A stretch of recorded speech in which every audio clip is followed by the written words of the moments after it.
If you don't have any evidence, you should just go home! I may not have the evidence with me, but I know where I could go to collect it.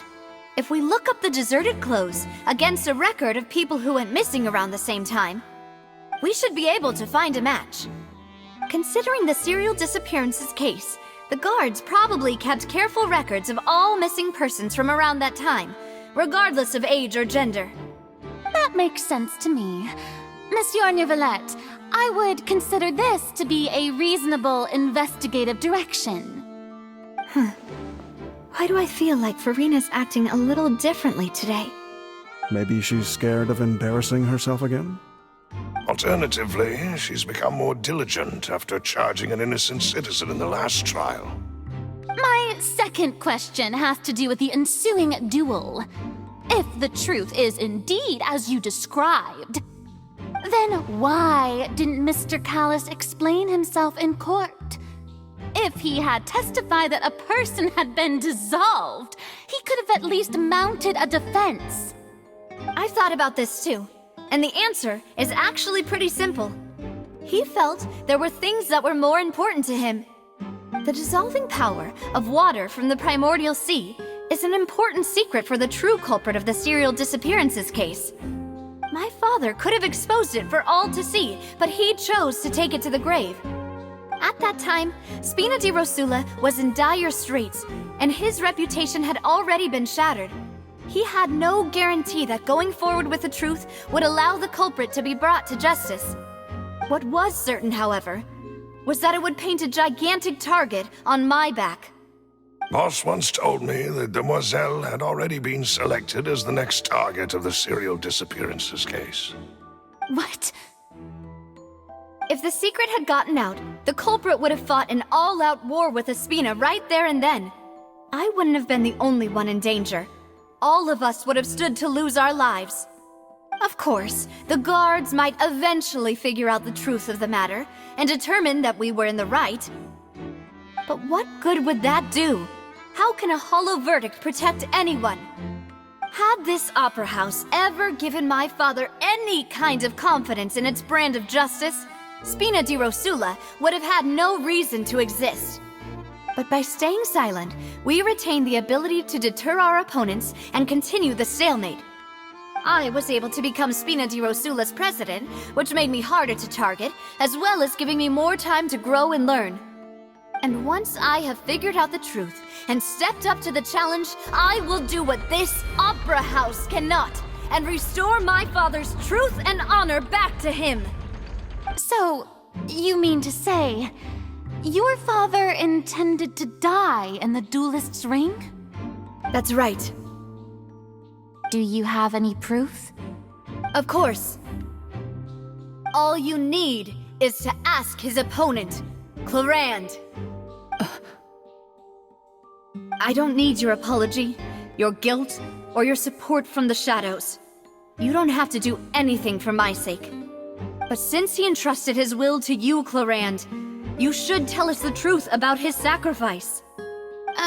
So, during the duel, did you believe that Callis was intending to die? Yes, I did. As a champion duelist, I've fought many battles and taken a countless number of dishonored lives. In my line of work, I've seen all kinds of people give their all for the faintest hope to continue living. Some were determined, others passionate, and some even manic and twisted.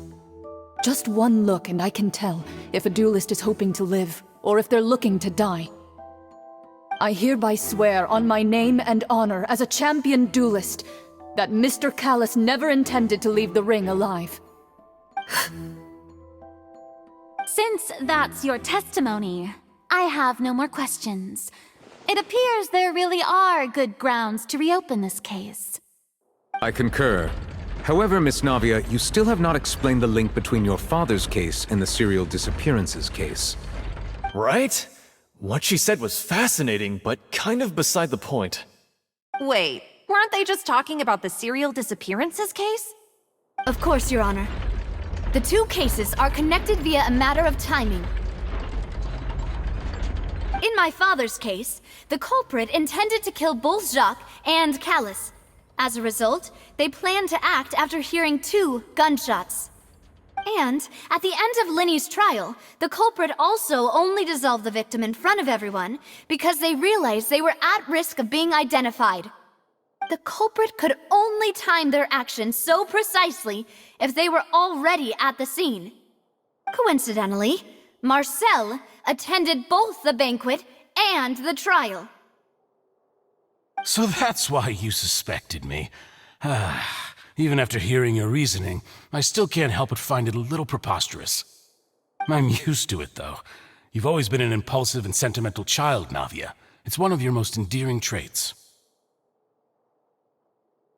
No need to appeal to pathos. I won't try to refute your points one by one, but even if everything you just said was true, can you prove that I was the only person present at both events?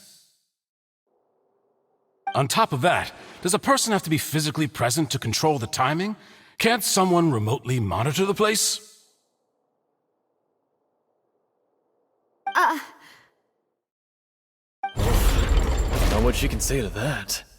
I know that even with that, you might still think you can reduce the list of suspects with some further investigations, until I'm the only one left on the list.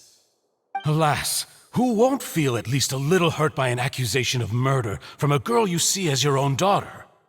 But if I were to dismiss this completely, you'd also think I'm not being considerate of your feelings.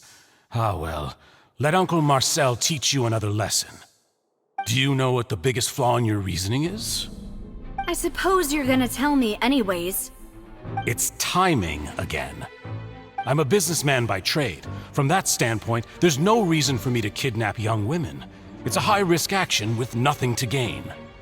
In addition, I left my home in Snezhnaya when I was young to come to Poisson and work in some trade.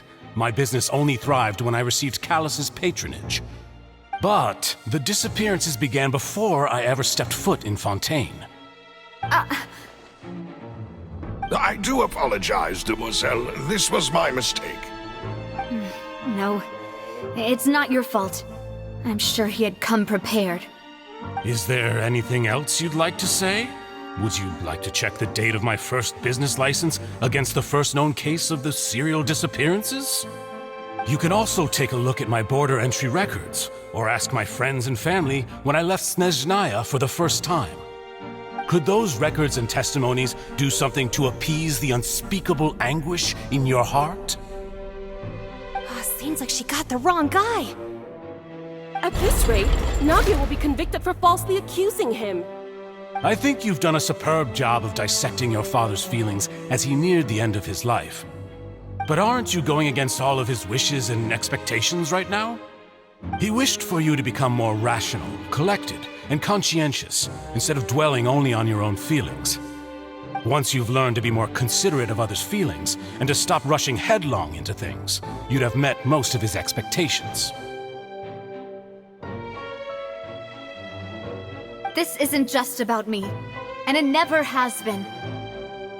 The biggest difference between me and the rest of the victims is that I still have the ability to search for the truth, while that same agency has long been taken from them.